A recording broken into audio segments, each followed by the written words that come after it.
South India Shopping Mall, The Wedding Mantra, Sarikotta Wedding Collection, South India Shopping Mall.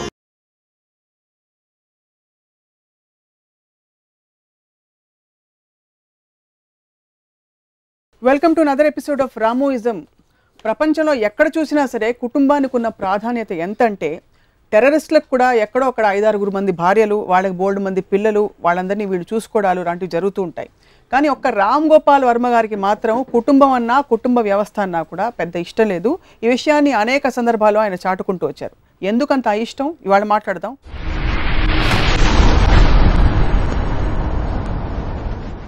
కుటుంబం అనే topic మంచి కథ చెప్తా మీకు. అబ్బాయి పేరు రామ్ గోపాల్ వర్మ. 25 ఏళ్ళకి అతనికి పెళ్ళయింది. చక్కగా 3 పిల్లలు పుట్టారు. మామూలు పిల్లలు కాదు, వజ్రాల లాంటి పిల్లలు. పిల్లలందరూ రోజు హోంవర్క్ చేసుకుంటుంటారు ఇంట్లో.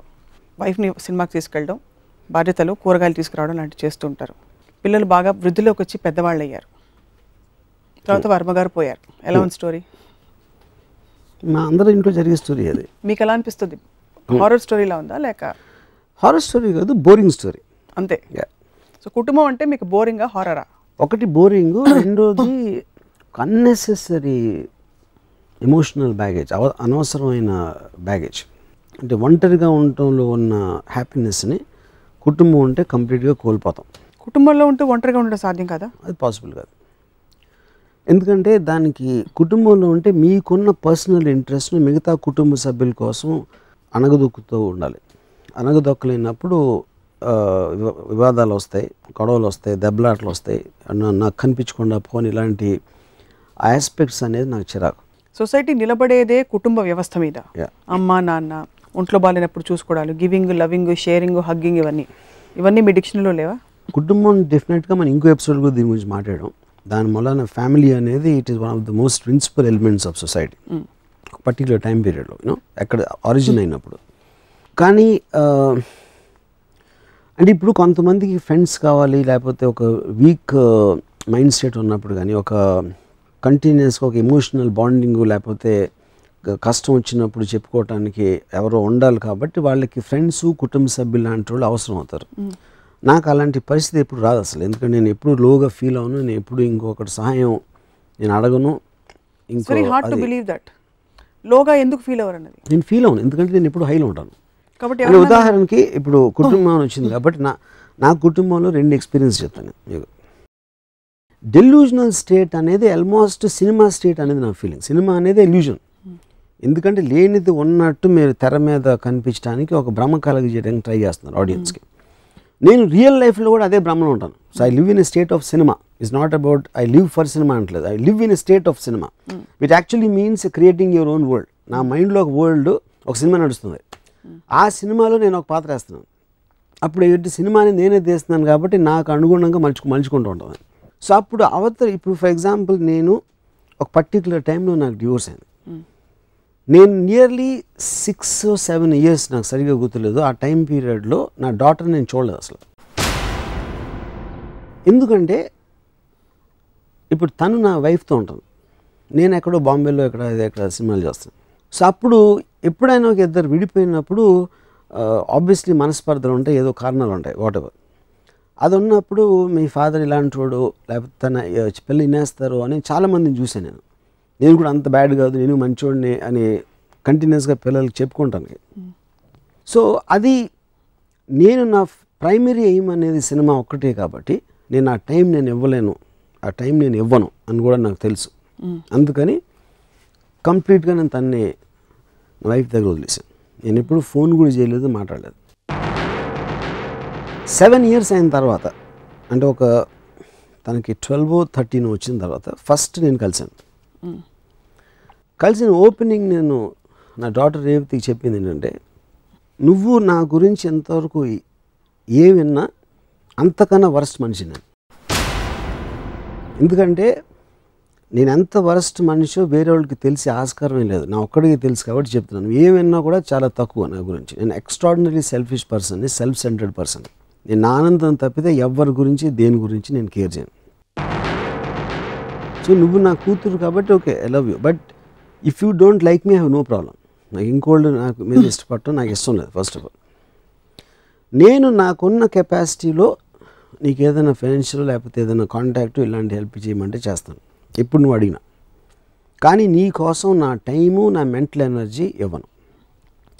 నీ స్కూల్లో ఎలా చదివావో నాకు అనవసరం. రేపు నాకు ఒళ్ళు బాగోలేదంటే వచ్చి నీ పక్కన కూర్చుని మందు తిన్నావా నేను అడగను. ఇప్పుడు ఎవరైనా ఇలా మాట్లాడతారా అంటే మాట్లాడుకుంటే అది నాలో ఉన్న నిజం, అది నిజం నేను చెప్పేశాను. తర్వాత తను నాకు ఫ్రెండ్ అయిపోయింది. ఎందుకంటే నేను తన కూతురులా చూడలేదు కాబట్టి ఒక మనిషిగా చూసింది. మనిషిగా చూసినప్పుడు ఆటోమేటిక్గా ఫ్రెండ్ అయిపోయింది. సో ఇప్పుడు ఇవాళ రోజున ప్రాబబ్లీ తను కూడా నా మీద జోకులు వేస్తుంది. మీడియాలో ఏదో నా గురించి ఒక ఇదొచ్చో లేకపోతే నాకు ఎవరో అమ్మాయితో అఫైర్ ఉందంటే she also jokes with me because she also mentally cut off the relationship. కానీ క్లోజ్నెస్ వైజ్గా వస్తే తనకి నాకు ప్రాబ్లీ డాటర్ ఫాదర్ కన్నా ఎక్కువ క్లోజ్నెస్ ఉంది. ఇది ఒక one example I'm trying to say. ఇప్పుడు మా ఫాదరు మదరు అంటే ఐఎమ్ గ్రోయింగ్ టైంలో చెప్పింది స్టేట్ ఆఫ్ సినిమా అనే దానికి నేను ఒక ఎగ్జాంపుల్ ఇస్తాను. ఒకరోజు నేను చెన్నై నుంచి ఇంటికి వచ్చాను. ఇంటికి వచ్చి బాంబే వెళ్ళాలి, ఫ్లైట్ లేట్ అయిందని నిద్రపోతున్నాను మధ్యాహ్నం. మా సిస్టర్ నిద్ర లేపి బుజ్జి ఫోన్ చేశాడు భీమవరం నుంచి అర్జెంటుగా మాట్లాడాలి. బుజ్జి అని మా డిస్టెంట్ కజిన్. సో ఆడు ఫోన్ చేస్తే నన్ను ఎందుకు లేదు అంటే ఎప్పుడు నేను కలవను కూడా, బుజ్జిని చాలా రేరుగా కలుస్తున్నాను. ఆడు ఫోన్ చేస్తే నన్ను ఎందుకు నిద్ర లేపింది అని ఒక సెకండ్ అనిపించింది నాకు. సరే వెళ్ళి ఫోన్ ఎత్తే అప్పుడు ల్యాండ్లైన్ టైంలో ఫాదర్కి హార్ట్ అటాక్ వచ్చింది రమణ. సరే వాళ్ళ ఫాదర్కి హార్ట్ అటాక్ వచ్చింది అనుకుని పక్కన ఎవరైనా ఉన్నారా అన్నాడు. పక్కన ఎవరు అంటే నీకు ఈ పక్కన ఎందుకు అడుగుతున్నా ఉన్నారు, నువ్వు బయటకు వచ్చి ఫోన్ చేయి ఎస్టీడీ బూత్ నుంచి అని చెప్పాడు. సో నేను ఫోన్ పెట్టేసి అక్కడ మా కాలనీ చివర ఉన్న ఫోన్ బూత్కి వెళ్తా ఉంటే నడుస్తూ ఉంటే ఎందుకు నన్ను పక్కన అడిగాడు అని స్లోగా I realise that he's talking about my father. అంటే మా ఫాదర్ ఊర్లో లేరు కూడా నాకు తెలియదు అప్పుడు, ఎందుకంటే నేను ఆ రోజు పొద్దున్న చెన్నై నుంచి వచ్చాను. సో వెనకాల మా బావగారు వస్తూ ఉంటే మా బావని అడిగాను, ఏంటి నాన్నగారు ఎక్కడ ఉన్నారంటే భీమవరం లేదండి. Then I realised. నేను ఎస్టీడీ బూత్లో నుంచి ఫోన్ చేస్తే ఏంటి బుజ్జి అంటే లేదు రాము పోయారు, ఇప్పుడు బాడీ అక్కడికి తీసుకురావాలా మీరు ఇక్కడికి వస్తారా అడుగుదామని ఫోన్ చేశాను అని చెప్పాడు. సరే లేదు ఇక్కడికి తీసుకొచ్చే అని చెప్పాను. అంటే నాకు I did not feel anything at all. నేను పక్కకు తిరిగి మా బావగారు చెప్పాను నాన్నగారికి హార్ట్ అటాక్ వచ్చిందంట అనగానే ఆయన అక్కడ రోడ్డు మీద చతికిలు పడిపోయారు. నేను తిరిగి ఒక 2-3 ఫోన్స్ చేసి మా అంకుల్స్కి వాళ్ళకి ఇలా వచ్చింది న్యూస్, మీరు మాత్రం ఇంటికి రావద్దు ఎవరు, నేను అమ్మని ప్రిపేర్ చేయాలని చెప్పి నేను అక్కడి నుంచి వెనక్కి నడుస్తా అమ్మకి ఎలా చెప్పాలి అనేది ఆలోచించి ఒక స్క్రీన్ ప్లే తయారు చేశాను. ఇంటికి వెళ్ళి ఇప్పుడు ఇంటికి వెళ్ళి నేను అమ్మ నాన్నకి ఏదో పెయిన్ వచ్చిందంట నేను ఇక్కడ తీసుకొచ్చామని చెప్పాను. మన ఇక్కడ హైదరాబాద్లో బెటర్ హాస్పిటల్ ఉంటుంది కదా, దానికి అమ్మ నేను ఏం లేదని అప్పుడు నేను ఎవరినో తీసుకొస్తా ఉంటే ఎవ్రీ 20 minutes ఆడితో ఫోన్ చేస్తున్నాను, ఎంతవరకు వచ్చారు, విజయవాడ వచ్చారా, ఇక్కడ వాడెవర్ మధ్యలో ఉండే ప్లేసెస్ నుంచి. సో టోటల్ వీళ్ళందరూ చుట్టాలకు తెలిసి వచ్చిన వాళ్ళందరినీ రోడ్లకి ఆ పక్కన ఈ పక్కన ఆపించేస్తున్నాను. అండ్ ఇదంతా making a film actually. Why to create one effect on my mother, how to prepare her slowly ఆమె సింక్ అన్ని ఎలా చేయాలని స్క్రీన్ ప్లేలో నేను డైరెక్షన్ చేస్తున్నాను. ఫాదర్ పోయారు అనేది నేనేం ఫీల్ అవ్వాలనేది అసలు నేను మర్చిపోయినాను కంప్లీట్గా. అయిపోయిన తర్వాత ఒక పర్టికులర్ టైంలో మా గ్రాండ్ ఫాదర్ వచ్చేసి అంటే రాత్రి అయిపోయింది, అప్పటికి ఇంకా వస్తున్నారు దారిలో ఉన్నారు ఎలాంటివి మెయింటైన్ చేస్తారు. ఎప్పుడైతే మా గ్రాండ్ ఫాదర్ ఒక పర్టికులర్ టైంలో వచ్చి చెప్పనా అని అడిగితే వద్దు మనం లాస్ట్ మినిట్ వరకు చెప్పదని చెప్పాను. తర్వాత నేను నిద్రపోయిన తర్వాత ఒక 2 o'clock రాత్రి మా కజిన్ నిద్ర లేపి కారు వచ్చింది అన్నాడు. నేను బయటకు వచ్చి కారు కొంచెం దూరం లాగుంది మా ఫాదర్ కారు. అది చూసి ఫస్ట్ టైం నాకు స్ట్రైక్ అయింది యాక్చువల్గా అసలు ఏంటి విషయం అనేది. అంటే సినిమాలోంచి రియల్ లైఫ్లోకి ఒక సెకండ్ వచ్చింది బయటికి. ఇమీడియట్గా లేదు కారు అక్కడికి తీసుకెళ్ళిపోండి మనం పొద్దున్నే తీసుకొచ్చి ఇమీడియట్గా చేసి పంపించేద్దాం. ఆ కారు తీసుకెళ్ళిపోయారు. ఈ లోపల మా గ్రాండ్ ఫాదర్ చెప్పేశారు మదర్కి, తను షీ వాజ్ క్రైమ్. సో నేను వెళ్ళలేదు అక్కడికి, ఎందుకంటే I don't want to see her cry. తర్వాత పొద్దున్న అక్కడికి వెళ్ళి ఆ బాడీని బయటికి తీస్తూ ఉంటే మా సమ్ అంకుల్ ఎవరో ఉన్నారు, ఆ ప్రాక్టికల్ ఆస్పెక్ట్ ఆఫ్ బయటికి తీసుకొస్తా ఉంటే ఆ కాలు కొంచెం టేప్ పెట్టండి అంటే అలాంటిది ఒక ఇన్స్ట్రక్షన్ ఇచ్చాడు. అంటే మనం ఫర్నిచర్ ఏదో తీస్తూ ఉంటే చెప్తాం కదా ఒక ప్రాక్టికల్ ఆస్పెక్ట్ జరపటం అనేది. అలా మా ఫాదర్ని అంటున్నాడు అని ఒక టక్కని కోపం వచ్చింది. నాకు నార్మల్గా అసలు ఎప్పుడు కోపం రాదు, కానీ నా లాజికల్ బ్రెయిన్ అదొక ప్రాక్టికాలిటీ ఇన్స్ట్రక్షన్ ఇస్తున్నాడని నాకు తెలుసు. కానీ అనే విధానంలో నాకు ఒక అక్కడి నుంచి ఐ జస్ట్ వెంట్ ఆఫ్. నేను నడుచుకుంటే ఈ బంజారాహిల్స్ రోడ్ల మీద అంతా తిరిగేసి ఒక 1 hour ఫైనల్గా ఇంటికి రీచ్ అయిన తర్వాత ఎవరో వచ్చి నాకు మా ఫాదర్ విల్ రాశారు, బాడీని హాస్పిటల్ డొనేట్ చేయాలి, ఐస్ డొనేషన్ చేయాలనేది. అది సరే నేను మా మదర్ ఏడుస్తూ ఉంటే నేను లోపలికి వెళ్ళి ఇలా నాన్నగారు ఇలా విల్ రాశారు అది ఇది అని చెప్తే, అండ్ ఆబ్వియస్లీ మిగతా చుట్టాలు అందరూ అలాంటి మామూలుగా అలౌ చేయరు కాబట్టి కన్జర్వేటివ్ పీపుల్ వాళ్ళు ఎగెయిన్స్ట్గా చెప్తున్నారు. నేను చెప్తే నీ ఇష్టం, నువ్వు తీసుకో, నువ్వే డిసైడ్ చేయాలి చెప్పింది మదర్. అప్పుడు నేను నాన్నగారు కావాల్సింది చేయాలి అని అనుకుని I went a go head and I డొనేషన్కి. సో ప్రసాద్ హాస్పిటల్ నుంచి ఎవరు వచ్చారు, 2 నర్సులు, నాకు ఇంకా గుర్తున్నారు. వాళ్ళు ఒక ఆటో దిగి ఏదో నడుస్తూ నవ్వుతా జోకులు వేసుకుంటూ లోపలికి వెళ్తారు, నేను బయట నుంచి ఉన్నాను. అఫ్కోర్స్ వాళ్ళకి 1 more patient, so they can't connect the same way. వీళ్ళ ఇంట్లో రిలేటివ్స్ ఉన్నారు, వాళ్ళు ఉన్నారు అనేది క్వశ్చన్ కాదు. సో వాళ్ళు వెళ్ళి వాట్ ఎవర్ ప్రాసెస్ అందరినీ బయటికి పంపి దానికి సంబంధించిన మెడికల్ ప్రాసెస్ చేశారు. చేసిన తర్వాత ఫైనల్గా అప్పటి నుంచి బాడీ తీసుకెళ్ళే టైం వచ్చి నేను లోపలికి వెళ్ళేసరికి మదరు బాడీ పక్కన కూర్చొని ఏడుస్తున్నారు. వీళ్ళు చేసిన ప్రాసెస్లో అది కరెక్ట్గా చేయలేదా ఏం చేయలేదా ఒక ఐలిడ్ అనేది కొంచెం తెలుస్తుంది. అంటే అది వాళ్ళ మిస్టేకా దా ప్రాసెస్ అనేది నాకు గురించి తెలియదు. అప్పుడు నాకు కోపం వచ్చింది సార్ నా మీద. అంటే పాయింట్ అంటే మా మదరు తనతోటి ఒక 40 years ఉంది. తనని ఆ పరిస్థితిలో మా ఫాదర్ని చూపించాల్సిన డెసిషన్ తీసుకుంది నేను. Of course I didn't know that's how it will be. అప్పుడు కేవలం ఒక పోయిన ఆయన మాట నిలబెట్టుకోవటం కోసం ఒక బతికినోళ్ళని అలా సబ్జెక్ట్ చేయటం అనేది నేను ఎన్విజన్ చేయలేకపోయినా అనేది నా పాయింట్. సో అది ఐ థింక్ నేను చాలా ఫ్లాపులు తీసాను, కానీ that is the biggest flop I made in my life. Flop అనేది మీ డెసిషన్ గోయింగ్ రాంగ్, సినిమా అనేది కాదు, చాలా ఉంటాయి దాంట్లో. ఇప్పుడు కూడా నేను మా మదర్ని వీళ్ళందరినీ చూస్తున్నాను, కానీ ఆ రోజు రాత్రి ఒక విచిత్రమైన సౌండ్ వచ్చింది. ఏంటని చూస్తే మా బ్రదర్ ఏడుస్తున్నాడు. మా బ్రదర్ ఏడవటం నా లైఫ్లో ఎప్పుడు చూడలేదు. సో మా బ్రదర్ ఏడిస్తే సౌండ్ ఇలా వస్తుందా అంటే ఒక సౌండ్ ఎఫెక్ట్ లాగా చూస్తున్నాను. ఇది అయిపోయిన తర్వాత టోటల్గా అయిపోయింది. నేను మళ్ళీ ఒక 2 days అయ్యాక బాంబే వెళ్ళాను.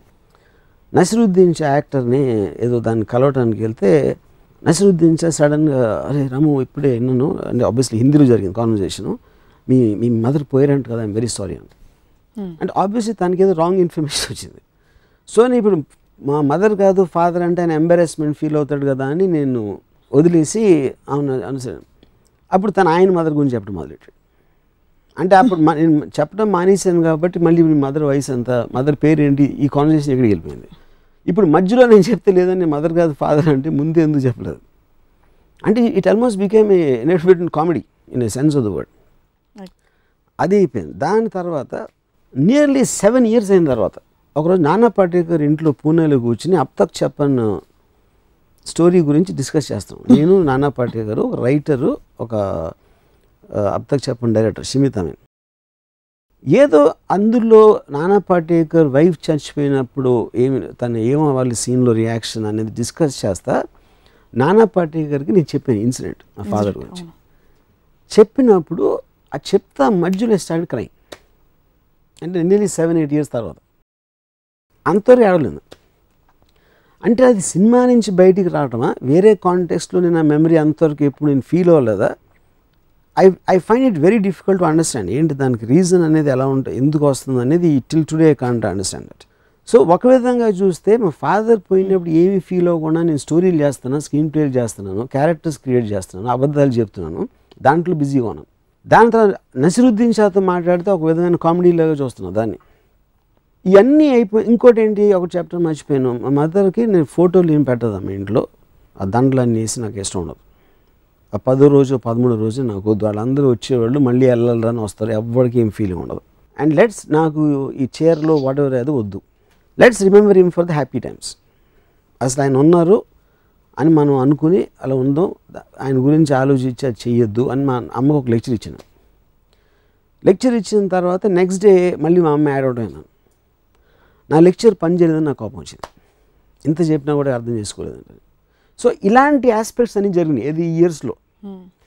కానీ నేను ఏడ్చింది మాత్రం 7 ఏళ్ళ తర్వాత నాన్నపల్లి దగ్గర ఇంట్లో ఏడ్చాను. సో అది ఏంటో అసలు ఐ కాంట్, అంటే ఒక ఎమోషన్ని సప్రెస్ చేసి దాన్ని I didn't want to express లేకపోతే ఏంటి అనేది నాకు తెలియదు. కానీ ఈ హోల్ థింగ్ ఫ్యామిలీలో ఒక పర్టికులర్ ఆస్పెక్ట్ అంటే నాకు because you have some kind of relationship, వాళ్ళు ఏమైనా చేసినా చేయకపోయినా వాళ్ళకి ఏమి జరిగినా అనేది ఒక ఎడిషనల్ బర్డెన్ అయిపోతుంది. ఆ బర్డెన్కి సమానంగా ప్లెజర్ వస్తుందా రాదా అనేది నాకు తెలియదు. అదంటే జనరలైజ్ చేయలేం. అది ఈచ్ ఫ్యామిలీలో ఒక డిఫరెంట్ ఆస్పెక్ట్ ఉంటుంది, దాని వాళ్ళకున్న ఎక్స్పీరియన్సెస్ బట్టి, ఆ ఫ్యామిలీలో ఉన్న మనుషులు బట్టి. సో నాకు జనరల్గా ఇప్పుడు నేను చుట్టాలు కానీ లేకపోతే అసలు ఎప్పుడు వెళ్ళను, ఎవరి ఇంటికి నేను వెళ్ళను. ఒక ఫ్యామిలీ అనే ఒక యూనిట్ ఉంటేనే అసలు నేను ఒక ఏముంటుందని, ఇప్పుడు బాంబేలో నా కజిన్ ఒకడు ఉన్నాడు, నా బిల్డింగ్లో ఉంటాడు. నేను సాధారణంగా నా దగ్గర రమ్మంటాను కానీ వాళ్ళ ఇంటికి నేను వెళ్ళను. ఎందుకంటే ఇంటికి వెళ్ళేటప్పటికి ఆ కిచెను ఇది ఫ్యామిలీ తాలూకు జో అట్మాస్ఫియర్ ఉంటుంది కదా, అసలు ఐ కాంట్ స్టాండ్ దట్. నాకు ఇంకోటి పిల్లలు అంటే ఇష్టం ఉండదు.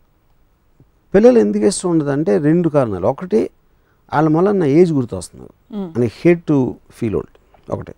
రెండో పాయింట్ ఏంటంటే వాళ్ళు ఉంటే నా మాట ఎవరు వినరు, and I like to be the centre of attention నేను ఎక్కడ ఉంటే అక్కడ. సో అప్పుడు నేను పెద్దవాళ్ళతో మాట్లాడుతూ ఉంటే వాళ్ళు వింటారు. చిన్నపిల్లలు అంటే బుయ్యి కుయ్యి అని ఆడేదా అంటే ఇంకా వాళ్ళు చచ్చినట్టు ఆడి చూస్తారు. సో పిల్లలు కుక్కలో ఉంటే నేను వెళ్ళను, ఎందుకంటే అటెన్షన్ వాళ్ళ మీద ఎక్కువ ఉంటుంది నా దగ్గరగానే. సో ఒకటి ఆస్పెక్ట్, నేను ఒక కోల్డ్ బ్లడెడ్గా నా డాటర్తో చెప్పిన ఒక aspect. Second aspect, my father incident in terms of what all can come because of that. Third is as a unit by it self, that atmosphere I don't like. Yeah, మీలో మీరు తగ్గిపోయింది అనుకునే emotion మీ daughter విషయంలో కనిపించింది. మీ father గురించి మాట్లాడుతున్నప్పుడు almost మీరు కళ్ళలో నీళ్ళు వస్తున్నాయని చూడాల్సి వచ్చింది. అంటే అంత టైమ్ అండ్ స్పేస్లో మీరు ఇన్వాల్వ్ అయిపోయి ఉన్నారు. సో నిజంగా మీరు కుటుంబం ఇష్టం లేదు అని మేబీ వ్యవస్థ పరంగా మనిషి ఫ్రీడమ్ని కట్టేలు చేస్తుంది, ఒక పెరిఫరల్గా ఇష్టం లేదేమో, కానీ బాంధవ్యాలకి మీరు వ్యతిరేకం అని అనిపించట్లేదు. ఈ వ్యతిరేకం వల్ల ఎగ్జాంపుల్స్ చెప్తాను. ఎందుకంటే నాకు ఈ బంధాలు లేనప్పుడు ఈ ఫీలింగ్ ఉండాల్సిన అవసరం లేదు. అప్పుడు నేను ఫుల్ హ్యాపీగా ఉండొచ్చు, ఇంకా హ్యాపీగా ఉండొచ్చు. Of course. గౌతమ్ బుద్ధుడు ఇదే చేసి వెళ్ళిపోయాడా? How do you understand? అంటే మీరు ఆల్రెడీ పురాణాలు మాట్లాడినప్పుడు అంటే ఇప్పుడు గౌతమ్ బుద్ధుడు ఫ్యామిలీ వదిలేసి తను వెళ్ళి అక్కడ కూర్చున్నాడు. నాకు నిజంగా ఏం చేశాడు సరిగ్గా తెలియదు నాకు, ఏం చేశారో అంటే అప్పుడు ఏదో ఏమంటారు దాన్ని, యోగి అయిపోయి స్మరణ ఏమైనా చేశారా, I'm not very sure about that. కానీ నేను కుటుంబం వదిలేసి నేను భోగ విలాసాలకు అలవాటు పడిపోయాను. So I can't be compared with Gautam బుద్ధుడు. You went after something, he went after something else. But I went after wine and women, he went after God.